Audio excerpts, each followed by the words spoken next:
رمضان کی آمد کے ساتھ ہی پاکستان میں مہنگائی کا ایک طوفان بھی آ گیا ہے، اور مہنگائی کے طوفان کے ساتھ ساتھ ہمارے کچھ اپوزیشن کے جو رہنما ہیں ان کا یہ دعویٰ ہے کہ اپوزیشن کے خلاف جو سختی ہے اس میں بھی اضافہ ہو گیا ہے، اور ان کے بہت سے لیڈر جو اڈیالہ جیل راولپنڈی میں نظر بند ہیں ان پر ملاقاتوں پر پابندی لگا دی گئی ہے۔ چودھری پرویز لائی صاحب نے آج اپنی آنکھوں کے معائنے کے لیے اسلام آباد کے ایک ہسپتال میں آنا تھا، ان کو آنکھوں کے معائنے کی اجازت نہیں دی گئی۔ تو یہ رمضان کے آتے ہی مہنگائی کے طوفان کے ساتھ ساتھ اپوزیشن پہ سختی شروع ہو گئی ہے۔ کیا اپوزیشن پاکستان کا سب سے بڑا چیلنج ہے یا اکانومی ہمارا سب سے بڑا چیلنج ہے؟ نئے وزیر اعظم شہباز شریف صاحب کی کابینہ کا ایک اجلاس ہو چکا ہے، تو اس اجلاس میں جو سب سے بڑا چیلنج ہے وہ کیا آئیڈینٹیفائی کیا گیا ہے، اس پہ ہم بات کریں گے، اور یہ بھی بات کریں گے کہ آنے والے دنوں میں جو حکومت اور اپوزیشن کے تعلقات ہیں یہ کیا رخ اختیار کریں گے۔ ہمارے ساتھ گفتگو کے لیے موجود ہیں بیرسٹر علی ظفر صاحب۔ علی ظفر صاحب، رمضان کا پہلا روزہ ہے اور پہلے روزے پہ مفاہمت کا پیغام دے رہے ہیں، ایک مرہم کی ضرورت پر زور دے رہے ہیں، تو کیا اس میں آپ کے خیال میں کوئی وزن ہے؟ حامد میر صاحب اچھی باتیں کر رہے ہیں، مفاہمت کی باتیں کر رہے ہیں۔ آپ کو یاد ہوگا اسرائیل کیا کرتا ہے، اسرائیل بم مارتا ہے، لوگوں کو قتل کرتا ہے، پھر کہتا ہے کہ آئیں ہم آپ کی مدد کرنے لگے ہیں، مدد کرنے کے لیے فلسطینیوں کو بلاتے ہیں اور کہتے ہیں ہم مدد کرنے لگے ہیں، پھر بم مار دیتے ہیں۔ تو یہ جو طریقہ کار ہے کہ ایک طرف یہ کہنا کہ ہم مفاہمت چاہتے ہیں، ہم آپ سے جمہوریت کی بات کرنا چاہتے ہیں، ہم اکانومی کو مضبوط کرنا چاہتے ہیں، اور اس کے ساتھ دوسری طرف جو جب بھی آپ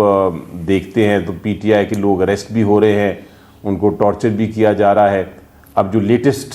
آج کی بات ہے وہ تو عجیب و غریب بات ہے کہ عمران خان صاحب اور ہمارے جتنے اڈیالہ جیل میں لیڈران اس وقت انکارسنیشن میں ہیں، امپریزنڈ ہیں، ان کو بند کیا ہوا ہے، ان سے ملاقات کرنے کی بھی اجازت روک دی گئی ہے، اور ایک عجیب خوف اور حراست کا ماحول کریٹ کر دیا ہے۔ کچھ دن پہلے ہمارے وکلاء نے جا کے پروٹیسٹ کی تھی اسٹریٹ پہ، ان کے خلاف اینٹی ٹیررزم کے کیسز بن گئے ہیں۔ اسی طرح ابھی بھی لوگوں کو پکڑ پکڑ کے تو جیل میں ڈالا جا رہا ہے، اور عجیب و غریب قسم کے بے بنیاد مقدمے ان کے خلاف بنائے جا رہے ہیں۔ تو جب آپ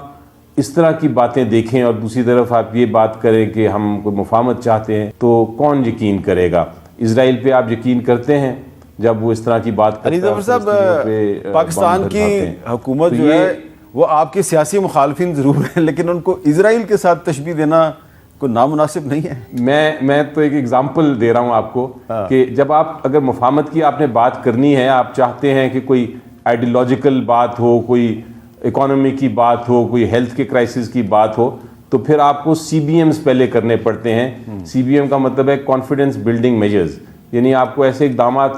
کرنے پڑتے ہیں کہ دوسرے کا کانفیڈنس بڑھے۔ آپ سب سے پہلے تو یہ فیصلہ کریں کہ ہاں ہم کم از کم 10 جو کانسٹیٹوئنسیز ہیں جہاں بالکل ہی متنازع ہے الیکشن، ہم ان کو کھولتے ہیں، ہم ایگری کرتے ہیں کہ ان کے اوپر آڈٹ ہو جائے۔ دوسری طرف ہم یہ بھی حکومت یہ بھی سی بی ایم مانے کہ ٹھیک ہے جتنے بھی سیاسی قیدی ہیں ان کو ہم رہا کرتے ہیں، جو عورتیں پی ٹی آئی کی خواتین کو اریسٹ کیا ہوا ہے 3 دنوں سے ان کو ہم آزاد کرتے ہیں، جو انڈر ٹرائل پرزنرز ہیں جن کے خلاف کنوکشن نہیں ہوئی ان کو ہم اریسٹ نہیں کریں گے، ان کو ہم رہا کرتے ہیں۔ اسی طرح آپ کو پروٹیسٹ کرنے کی اجازت دیتے ہیں۔ یہ اس قسم کے کانفیڈنس بلڈنگ میجرز ہوں تو شاید ہمیں یقین بھی آئے اور ہم پھر اکانومی پہ، ہیلتھ پہ، ایجوکیشن پہ اور جو نیشنل انٹرسٹ کے معاملات ہیں، سیکیورٹی ایشوز ہیں، ان پہ بات کر سکتے ہیں۔ لیکن یہ کہہ دینا کہ ہم آپ کو ماریں گے، آپ کو امپریزن کریں گے، جمہوریت کو نقصان پہنچائیں گے، کرپشن کے اوپر بات کریں ہمارے ساتھ آ کے، باقی چیزیں چھوڑیں، پہلے آپ ہمیں ہماری اینٹیٹی کو مانیں کہ ہمارے خلاف کیسز جو تھے وہ درست طریقے سے ختم ہوئے، آپ یہ مانیں کہ بالکل الیکشن صاف شفاف ہوئے، پھر ہم باتیں کریں گے۔ اس طرح میرا خیال ہے حامد میر صاحب نہیں ہو سکتا سمجھوتا کسی قسم کا یا ڈائلاگ ہونا چاہیے۔ میں بالکل اگری کرتا ہوں ہمیشہ کہ ڈائلاگ کے بغیر آگے نہیں بڑھا جا سکتا، لیکن اس کے لیے پہلے ایک راستہ بنانا ہے۔ اس طرح نہیں کہ آپ اپنی حکومت بنا لیں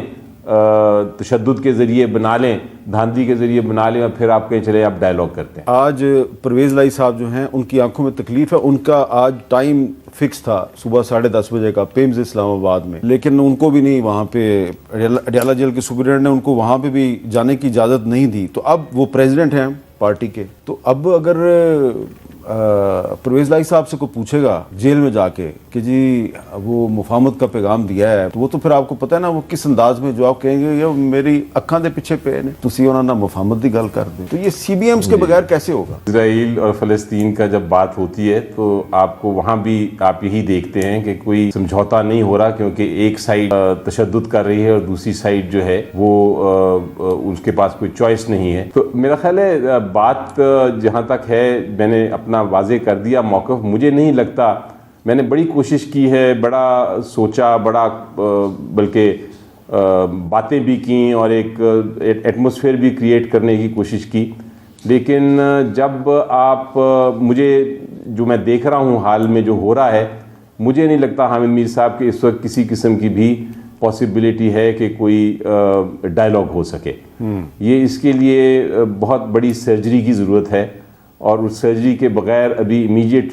مستقبل میں تو مجھے کوئی کسی قسم کا سلوشن یا حل نہیں نظر آ رہا. تو میرا خیال ہے کہ فیصلہ یہی ہوا ہے کہ ہم عید کا انتظار نہیں کریں گے اور اس کو کنٹینیو کریں گے, کیونکہ یہ پریشر جو ہے اس کو کنٹینیو کرنا پڑے گا. اور اسپیشلی اب جب آج دیکھا ہم نے جس طرح کہ عمران خان صاحب کو ملنے کی اجازت نہیں دی گئی, تو شاید یہ بھی ارادہ ہو رہا ہے کہ جو پروٹیسٹ ہے اس کو اڈیالہ جیل تک لے کے جایا جائے. ایک اہم بات یہ ہے کہ فورن انویسٹمنٹ تو پاکستان میں اس وقت آئے گی نا جب پاکستان میں جو سوشل میڈیا ہے, خاص طور پہ انٹرنیٹ جو ہے, موبائل فونز ہیں, یہ ریگولرلی کام کر رہے ہوں. تو یہاں تو سندھ ہائی کورٹ 1 مہینے سے کہہ رہی ہے کہ آپ ٹویٹر کو بحال کریں اور انٹرنیٹ کو بحال کریں, ان کی تو بات ہی کوئی نہیں سنتا. لیکن میں نے یہاں پہ ایک اور بھی جو ایشو ہے وہ صرف اپنے ناظرین کے نوٹس میں لے کے آنا ہے کہ جو الیکشن کمیشن آف پاکستان ہے اس کے بارے میں تو آج کل بہت سی پولیٹیکل پارٹیز جو ہیں وہ بہت سے شکوے شکایتیں کرتی ہیں, لیکن ایک بہت ہی عجیب و غریب اور انوکھی شکایت سامنے آئی ہے. جمعیت علماء اسلام فضل الرحمان گروپ جو ہے اس نے الیکشن کمیشن آف پاکستان کو خط لکھا ہے, اور خط میں یہ بتایا کہ آپ نے جو نشستیں سنی اتحاد کونسل کو نہیں دیں اور باقی پارٹیوں میں بانٹی ہیں, تو اس کے نتیجے میں جو نشست ہمیں ملی ہے تو وہ جس خاتون کے نام آپ نے نشست الاٹ کی ہے اس خاتون کا نام تو ہماری فہرست میں تھا ہی نہیں. اور خاتون کا نام ہے جی صدف احسان, ڈاٹر آف احسان اللہ, اور یہ رہنے والی ہیں لکی مروت کی. تو ان کے بارے میں JUI نے کہا, ان کا الیکشن کمیشن آف پاکستان نے ان کا تعلق بتایا جمعیت علماء اسلام کے ساتھ, اور یہ جو 4 مارچ کو ان کا نوٹیفیکیشن ہوا ہے اس میں ان کا تعلق JUI کے ساتھ بتایا گیا ہے. JUI کہہ رہی ہے ہمارا تو اس خاتون سے کوئی تعلق ہی نہیں ہے, اور تحریری طور پہ بتا دیا. تو ہم نے آج الیکشن کمیشن آف پاکستان کو ہم نے بھی پوچھا, پہلے فون پر, پھر ان کو تحریری طور پہ سوال نامہ بھجوایا, انہوں نے ہمیں اس کے بارے میں کوئی جواب نہیں دیا. تو الیکشن کمیشن آف پاکستان کو چاہیے کہ اس قسم کے جو معاملات ہیں کم از کم اس کو تو کلیریفائی کرے, کیا یہ بہت بڑا فراڈ نہیں ہے؟ ہاں, اب ہم نے یہ لفظ فراڈ اس لیے استعمال کیا ہے کہ JUI کہہ رہی ہے کہ اس خاتون کا ہماری پارٹی سے تعلق نہیں ہے, اور الیکشن کمیشن نے ایک JUI کے نام پہ جو نشست ہے وہ ایک خاتون کو الاٹ کر دیا جس کو JUI کہہ رہی ہے ہم جانتے ہی نہیں ہیں. تو اس کے لیے ایک فراڈ ہے, اور فراڈ کے الزام JUI لگا رہی ہے, اور ہم نے الیکشن کمیشن سے پوچھا ہے آپ کا کیا موقف ہے.